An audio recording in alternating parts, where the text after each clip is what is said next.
I was asked why fried fish is so delicious and crunchy for me. Look at the secret.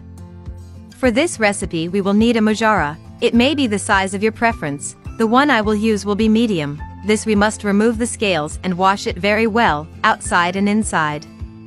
I'm going to make cuts on both sides.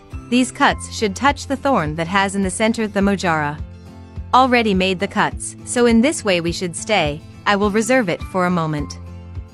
Next, here I have half a red pepper, a small onion, 2 cloves of garlic, and some parsley. These ingredients I will cut into large pieces, as follows.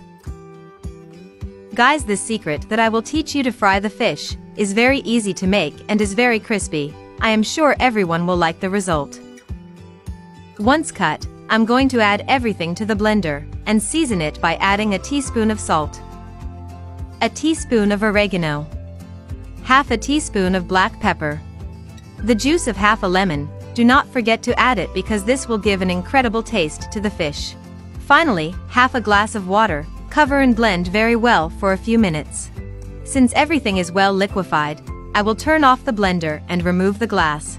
In a large bowl I will place the mojara, and I will season it by adding the marinade, which I have prepared in the blender.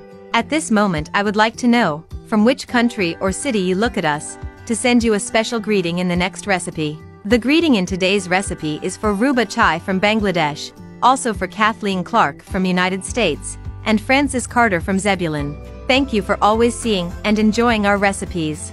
Already well impregnated the marinade to the fish, I will let it marinate for at least 10 minutes, but if you can leave it longer much better.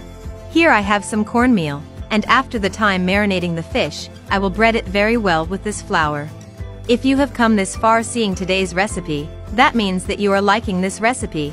So leave us here below the following message: I love fried fish, to send you a very special greeting. Now in a carder with enough oil, and with it, very hot, I will fry the fish for 5 minutes. After 5 minutes, I'm going to turn it over so you can fry the other side. And now our fried fish is ready. Look how crispy and golden it has been. I hope that one day I make this recipe at home, but I would like you to rate this recipe from 0 to 10 to know if you liked the result. Thank you for watching this recipe until the end. I hope you liked the result. Tell me if it's the first time you see one of my recipes. And if so, don't forget to subscribe on YouTube as Recipes Oni, and activate the bell so you can always receive our recipes. A hug and see you in the next recipe.